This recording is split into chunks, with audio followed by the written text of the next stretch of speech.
কষ্ট করে স্পষ্ট কথাটা বলে ফেলো। তোদের কিসে এত ফাটছে? কিসে আবার? এই গরমে আমাদের মাটি ফেটে ফাঁক হয়ে যাচ্ছে, আর যত বৃষ্টিপাত তাক করে শুধু ওই পাহাড়ের কোলে ঢালছেন। এ আপনার কেমন অসমনীতি?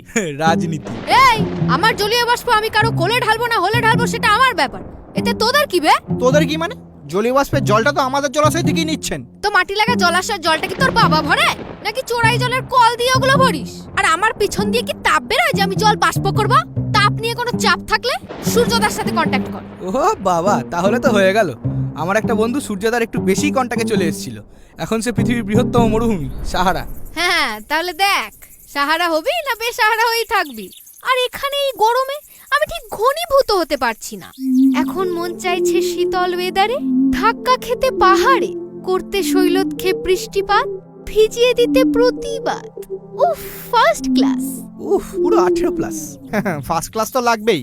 উঁচু ভূমি, আবার পর্বতের ছেলে, তেলা মাথায় তেল দেয়া আর কি। ভাই, ওটা ভেজা মাথায় জল দেওয়া হবে না? চুকার, আর একটা কথা বললে মুখে বাজ মেরে দেবো। হ্যাঁ, সেটা অন্তত করুন না, অন্তত বৃষ্টিপাত তো হবে। কিন্তু যে গর্জায় সে তো বর্ষায় না। বর্ষায় ডুবিয়ে মারবো তোকে মালো।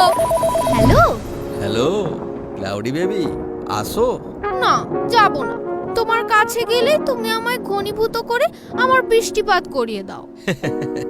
বেবি, তোমার কালো মুখ দেখলে আমার ভালো লাগে না, তাই তো বৃষ্টিপাত করিয়ে দিই। ওমা তাই? আমার দুষ্টু হিল। দাঁড়াও যাই। এই এয়ার বাস।